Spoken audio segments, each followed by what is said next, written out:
Hazrat Ali described to protect friendship as Atib akhaka bil ihsani ilayhi wardu sharrahu bil inami alayh. Rebuke your friend after doing favor and take away his evil through pleasure. Ibzil isadikika kulla mawaddatin wala taqsi ilayhi bikulli asrarika. Give your friend full love, but don't give him all your secrets. He mentioned Atawaddudu nisful aqwal.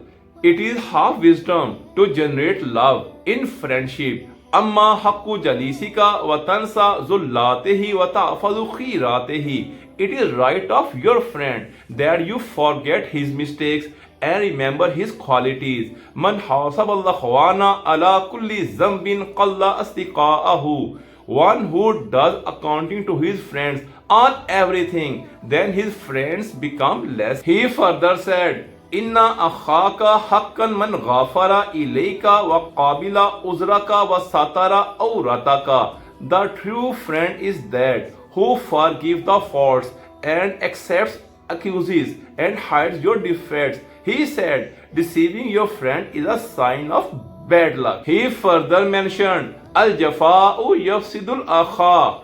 Unfaithfulness finishes brotherhood.